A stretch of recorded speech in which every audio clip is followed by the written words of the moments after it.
What's up, everyone? Alex here, and welcome back to another identity talk. This month is just very strange, and if you didn't see my vlog a couple weeks back, there's a lot going on, and uploads for both of my channels is a little spotty, and I'm just trying to put out as many videos as I can within reason, because there's a lot that I need to be focusing on. So I'm hoping that I still have enough energy, like the same kind of energy that I came in with when I first made this channel, because I really want to see this channel do some amazing things.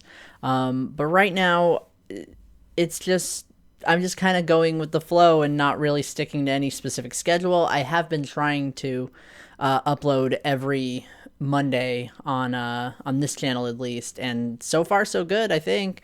But I don't know. We'll see what happens, I guess. I wanted to talk about how having a dissociative disorder affects my experiences and my thoughts and feelings about gender. And if you didn't know, I did an entire video on plurality and having a dissociative disorder. So if you did not see that, please go and check that out, because I used some very simple, easy to understand language to explain this particular neurotype. Basically the idea of more than one person residing in one body, and like what that means for me, and like how I live my life that way. So check that out if you have the chance, because I think you get to learn more about me, but also about a disorder that I don't think a lot of people know about. So I wanted to talk specifically about being a median system and how that affects my experiences with gender. A median system is like having a system, but the system mates, the headmates, are less distinct, a little more fuzzy, tend to blend a lot in personality and in the way they present themselves. So it brings about just kind of a really interesting dilemma of trying to figure out what I'm feeling gender-wise, and trying to figure out, is this me or is this somebody else? So it's very strange. I guess the basic rundown, the way that I see it in the simplest terms, Austin is very masculine, very much a man, and he uses he him pronouns, and that's just that's the easiest way to explain it there. Avery is genderless to the point where gender does not apply to them, mostly because they don't have a assigned gender at birth, and they don't have a social experience with gender, not in the same way that I do, or that most people do. Slightly feminine, but definitely genderless. And then me, as for me, I tend to kind of blend between the two. I kind of fluctuate between the two, but I don't actually know. I don't, I talk about partially identifying as male. I don't know if that particularly means that it's because part of me is male, as in part of my headmates, while the other is genderless. I'm not sure. Yeah, it tends to be pretty weird and blurry for me, as are a lot of different kinds of identity for me. I tend to have very confused gender experiences, besides not really knowing how to pinpoint a label for myself, other than either saying non-binary man or demi-boy. Day to day, I find myself not really knowing how to present myself, not really knowing should I present more masculinely, should I present more femininely, do I want to be more neutral? But I guess at its core, I'm still addressed in the same way, with he him pronouns, and masculine type what do you call it, terminology, dude, man, sir, that kind of stuff. Sir is weird to me, though. I don't know about sir.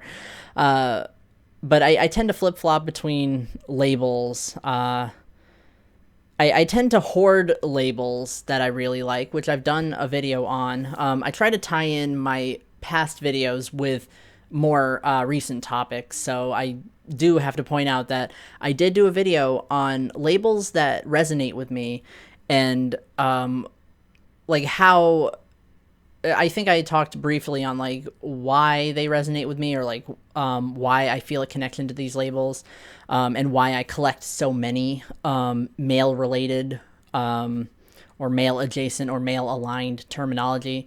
And it's really just like I can't really pinpoint one thing that fits me, other than a word that I had coined, and I did a video on that as well, coining a word that was part male, part gender neutral. But other than saying like forget it, I'm going to make my own word. I haven't really found anything that fits because it changes day to day for me. Even though I have explained that my gender's not fluid, I think it's just that I think it's the manifestation of headmates that changes how I feel about my own gender day to day, but I don't think my actual gender is fluid. I do not think I switch between multiple genders or anything like that. I think it's pretty static for me, but there's influences that kind of get in the way. And like I get confused. Is like, am I experiencing this thing, or am I co-fronting with one of my headmates, and like that's what I'm experiencing? I mean, I've got a lot of days where I feel like I'm sort of fighting with myself to express both Austin and Avery's gendered aspects. I feel like I feel like there's days where it's like I don't want to just like I would love like I do want to be me, but there's other days where it's like, well, maybe Austin and Avery want to be recognized, want to try like presenting a certain way or something. I never want to just make it about me. I've always tried to focus on like hobbies and interests that also like all of us can get into, and that's also same to say for gender as well. Like I would love a day where I'm more neutral or feminine, which is like way more comfortable for Avery. And then there's other days where it's much more of the macho man type.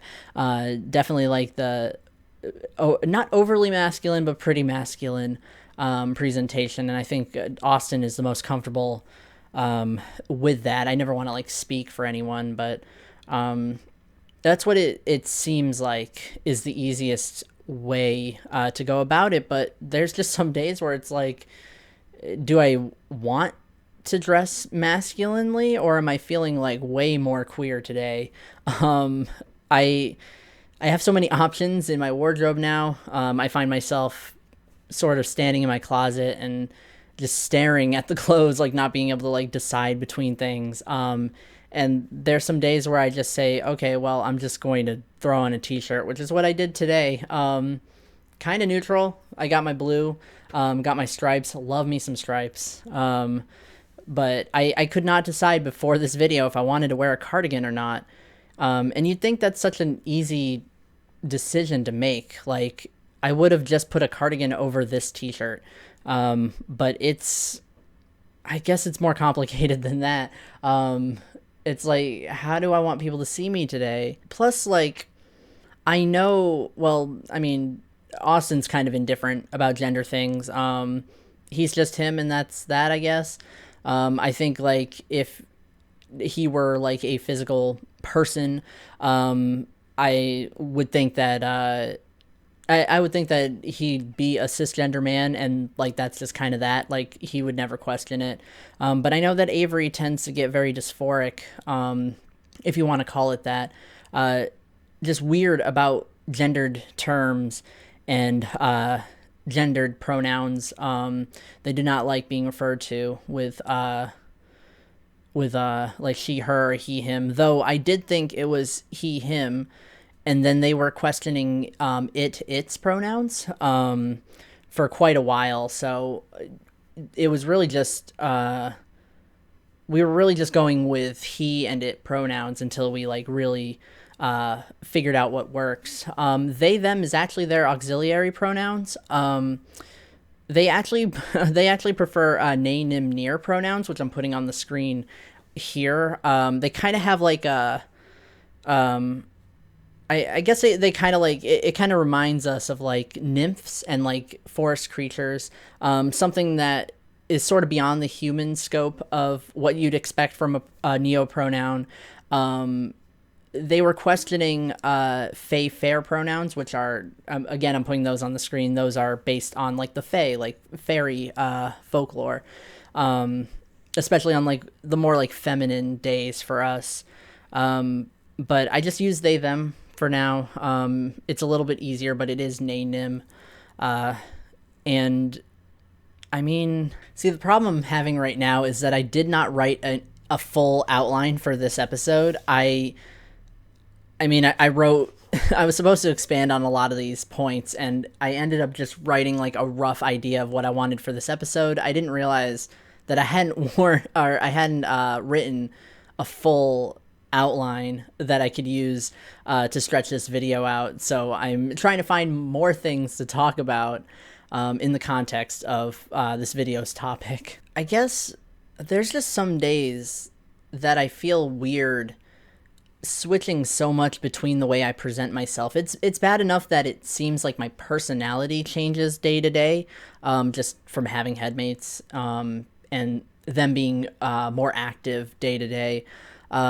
But it's like it feels weird to switch between like feeling more feminine, feeling more masculine, or more neutral. Like I feel like I'm misleading people. I feel like I'm being so inconsistent. But I mean, if I guess like when it comes down to it, I could just lie and say it's just gender fluidity, but I don't switch between genders. So it feels like I'm lying, I guess. I don't really know. It's such a weird thing to navigate.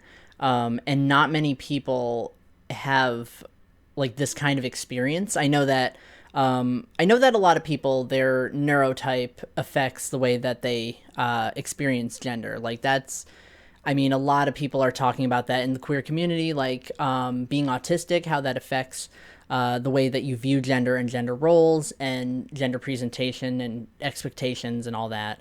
A lot of people have like borderline personality disorders, or they'll have like psychosis or mania, different things like that, and it affects like how they view their own gender. I've seen other systems of way more than what I have. Like I've heard people talk about how having headmates affects their own gender, and I feel like it should be talked about more.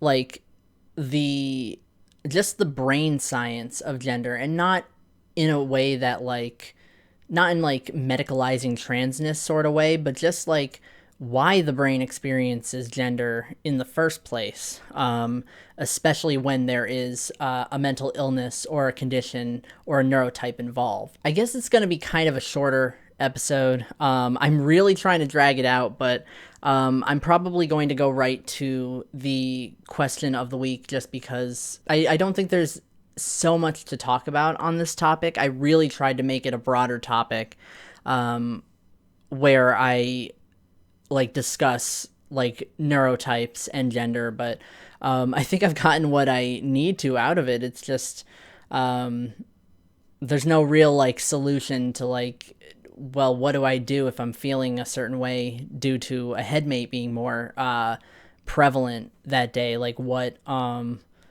like how do I navigate gender in that way? It's really just like these are the things I experience, and hopefully there's someone who also experiences the same things.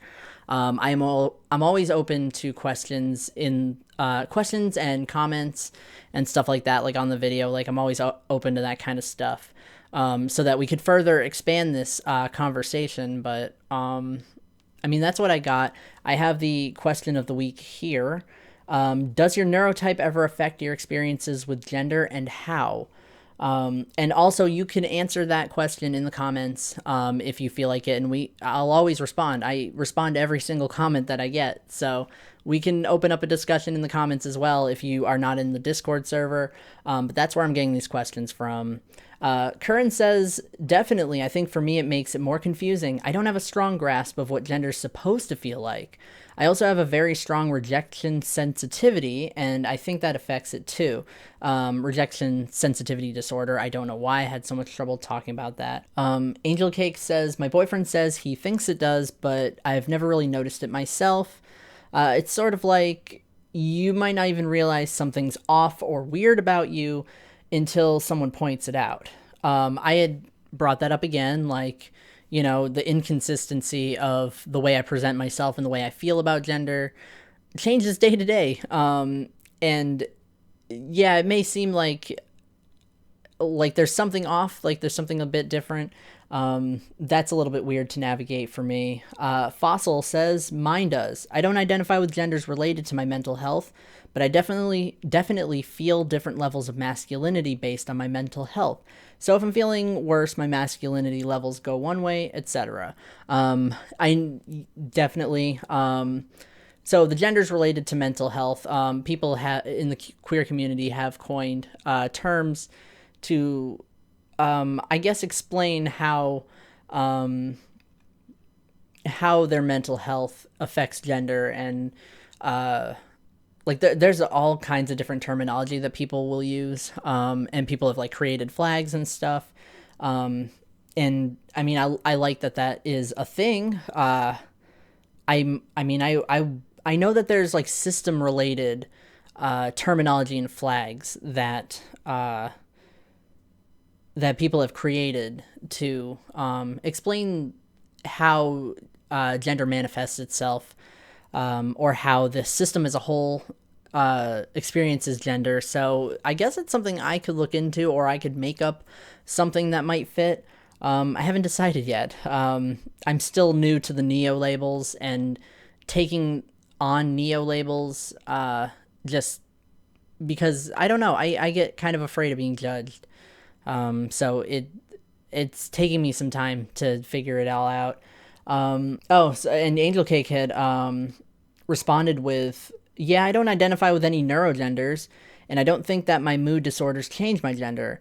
I have SPD, which is something I was born with, so I thought that might affect my perception of gender overall. And then Curran says, I'm like that too. What is SPD? Let's see. I don't think that's what that is. That's a physical sensory processing disorder. There we go. I was like, I know it's a neurotype thing. It's a lot of autistic people have it. Sensory processing disorder. Yeah, I'm seeing a lot of agreement. Yes, my mental health and my neurotype definitely affects how I experience gender. And I like the validation. I like seeing that other people experience this kind of thing too, and sometimes it's just a mess. It's not so clear cut. It's not yeah, I definitely feel this way because of this thing consistently. It's kind of all over the place, especially for me. Navigating gender affirming labels and pronouns and gender presentation. It's it gets a lot. It gets complicated. It's like the three parts of me are all fighting each other because they want to be seen. They want themselves represented. They want to be themselves, and it's really hard to do that with sort of a spectrum of gender experiences happening within the system. Very masculine man, completely genderless, where gender does not affect them at all, and then just me kind of caught in the middle. I myself definitely do not identify fully as male. I'm still going to consider myself a non-binary man, even without having a dissociative disorder. I think that I'd still identify the same way. I just think I would find a better way to be more me, an easier way to be more me, without if I weren't dissociative. But I'm not looking to get cured. I'm not looking to like erase that part of me, because that's just who I am. You can't cure or erase autism. Same with a dissociative disorder. You can't just like suppress it or erase it. It's just kind of there to stay. So it's not something I regret having. I just wish that I had more resources to navigate such a thing. That's why I have this Discord server. Part of the reason why I have this Discord server is finding people that I can relate to, people I can share stories with, people I can like just share in the same understanding of what's happening to us gender wise. There's such a huge variety of people in this server with all kinds of different experiences and all kinds of different stories to tell. But somewhere in all this, in this back and forth between us all, we eventually come to the conclusion that we have a lot of similarities as well, and we experience gender in the same way. Whether that's like gender being an oppressive idea to us, or gender expectations being met, or feeling the need to meet gender expectations, questioning gender label hoarding. There's a lot of that in this server. But I mean, I guess I guess that's the whole point I'm making, is just finding, like, I'm putting these videos out to find someone who has similar experiences, and we could all just talk about it. There's someone out there who doesn't know that other people talk about this stuff. There are people out there who don't know that what they're experiencing is being experienced by someone else. I know a lot of people feel alone in, I guess, their gender navigation. So I'm hoping that videos like this are helping people out, and I'm hoping it starts up just like people talking to each other about it. And like, I'd like to see the video being shared, and people discussing like, hey, this guy's doing these videos, and apparently like this is a thing that happens, or like I don't feel so weird about it now because like this guy, apparently someone else experiences the same thing. I guess that's all I had to say. Hopefully I didn't ramble on too much. It's so hard for me to get a video started, and it's so hard for me to figure out if I'm even making sense.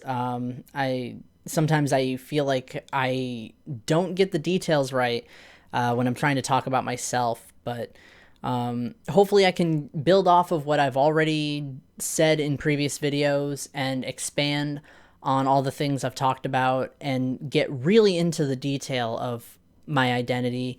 I want to do stuff outside of gender and sexuality. I'm hoping to do, well, I don't want to say it yet, but just different mental experiences that I've been questioning, or that I want to look more into. I want to talk about religion and spirituality. I'm planning a video like that.